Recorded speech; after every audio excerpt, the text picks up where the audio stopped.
Hello students, કેમ છો? મજામાં? મારી યુટ્યુબ ચેનલ વાઘેલા સ્ટડીઝમાં તમારું સ્વાગત છે. આપણે ધોરણ 10 માટે વિકાસ પરીક્ષાલક્ષી અસાઇનમેન્ટના સોલ્યુશનો આ ચેનલમાં મૂકવાના છીએ. પ્રથમ પરીક્ષા તમારી આવનારા સમયમાં આવવાની છે.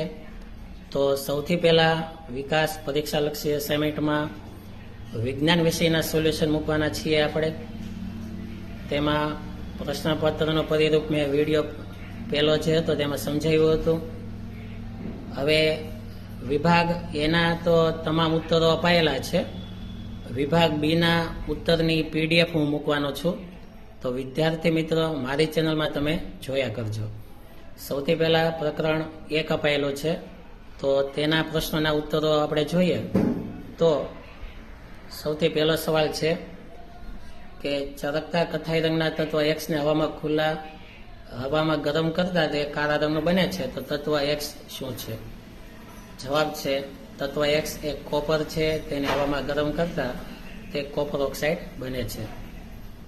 સવાલ બીજો, તમે અવક્ષેપણ પ્રક્રિયાનો શું અર્થ કરો છો? ઉદાહરણ આપી સમજાવો. જવાબ છે જે રાસાયણિક પ્રક્રિયા દરમિયાન અદ્રાવ્ય અવક્ષેપ ઉત્પન્ન કરે છે તેને અવક્ષેપણ પ્રક્રિયા કહે છે. ઉદાહરણ અપાયેલું છે સિલોન નાઇટ્રેટ અને બેરિયમ ક્લોરાઇડનું.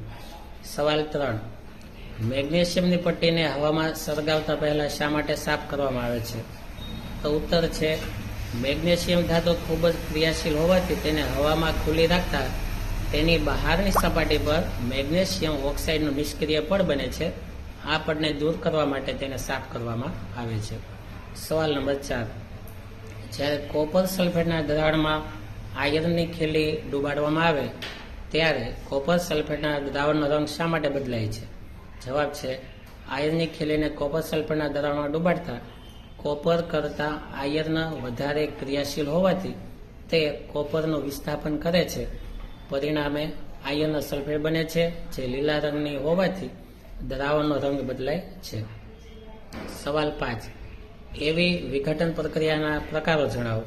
તો વિઘટન પ્રક્રિયાના મુખ્ય 3 પ્રકારો છે: ઉષ્મીય વિઘટન, પ્રકાશીય વિઘટન અને વિદ્યુત વિઘટન. અને તેના 3 ઉદાહરણો આપેલા છે. સવાલ નંબર 6, તફાવત આપો ઉષ્મા ક્ષેપક અને ઉષ્મા શોષક પ્રક્રિયા. હવે પ્રકરણ 2, સવાલ પહેલો, ઘ્રાણેન્દ્રિય સૂચક કોને કહે છે? ઉદાહરણ આપો.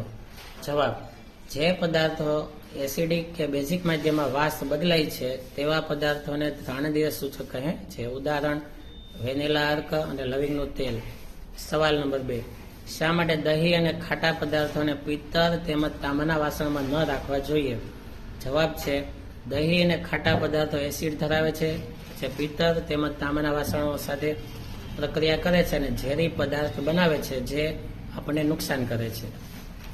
સવાલ નંબર 3, શા માટે એસિડનું જલીય દ્રાવણ વિદ્યુતનું વહન કરે છે?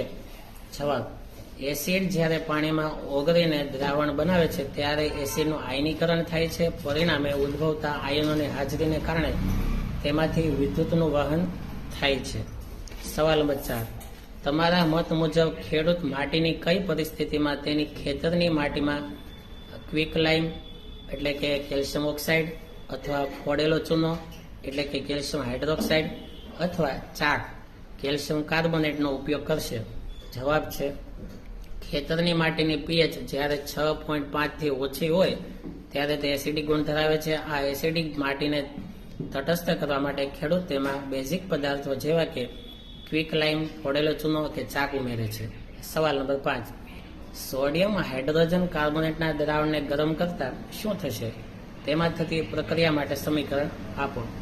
સોડિયમ હાઇડ્રોજન કાર્બોનેટના દ્રાવણને ગરમ કરતા સોડિયમ કાર્બોનેટ, પાણી અને કાર્બન ડાયોક્સાઇડ પ્રાપ્ત થાય છે.